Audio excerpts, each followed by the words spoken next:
और हमास के खिलाफ जारी इजराइल सेना के इन हमलों के बीच वहां भी सेना की तरफ से दावा किया गया है कि उन्होंने गाजा पट्टी से इजराइल के बीच घुसपैठ वाले इलाकों पर अपना नियंत्रण स्थापित कर लिया है।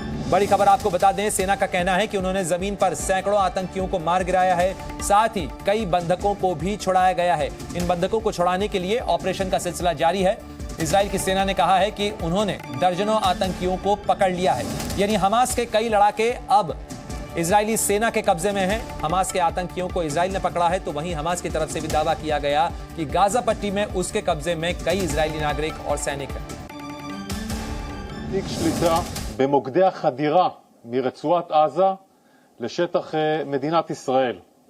הכוחות הרגו בשטח מאות מחבלים.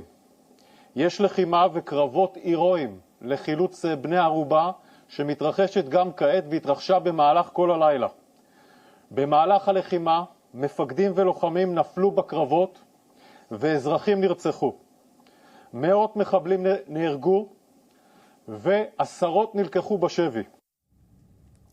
तो इजरायली की सेना जहां अपने ऊपर हुए हमले का बदला ले रही है, पलटवार कर रही है, तो वहीं साथ ही खबरें इस बात को लेकर भी सामने आ रही हैं कि यह मोर्चा फैलता जा रहा है। बड़ी खबर आपको बता दें, मिस्र में इजरायली नागरिकों पर हमले का मामला सामने आया है और इस हमले में 2 इजरायली नागरिकों की मौत की भी सूचना मिल रही है।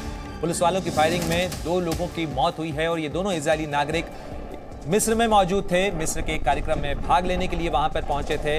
हालांकि इस मामले में इजराइल की सरकार की तरफ से मिस्र से यह अनुरोध किया गया है कि इस बारे में जमीनी स्थिति के बारे में जानकारी साझा की जाए।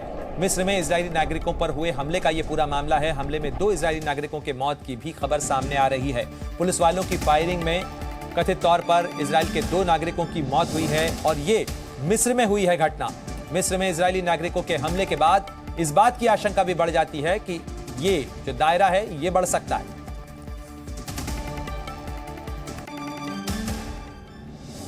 और इन तमाम अपडेट्स पर ज्यादा जानकारी के लिए सीधे रुख करते हैं, मेरे सहयोगी मनीष शुक्ला हमारे साथ जुड़ गए हैं। मनीष, क्या कुछ जानकारी मिल पा रही है? 24 घंटे से ज्यादा का वक्त हो चुका है। एक तरफ इजराइल की जो डिफेंस फोर्सेस हैं, आईडीएफ, वो अपने पलटवार का जो ऑपरेशन आयरन स्वॉर्ड है वो आगे बढ़ा रही है, लेकिन जिस तरीके से लेबनान की तरफ से हिजबुल्लाह की तरफ से फायरिंग की घटना सामने आ रही है, मिस्र के अंदर 2 इजरायली नागरिकों के मारे जाने की सूचना सामने आ रही है, क्या लगता है कि ये जो नए मोर्चे हैं ये भी एक्टिवेट हो रहे हैं?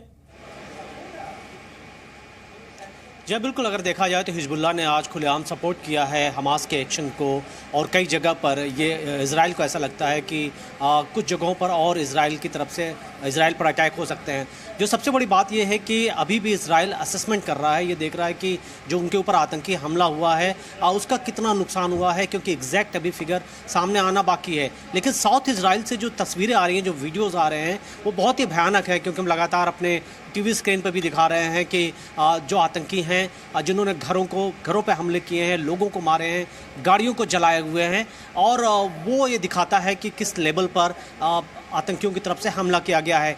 अभी भी इजराइल में जो उनकी एजेंसीज हैं, उनकी सरकार है, इस बात को असेसमेंट कर रही है कि आखिर इस हमले के पीछे रीज़न क्या है, हमास को अचीव क्या होने वाला है।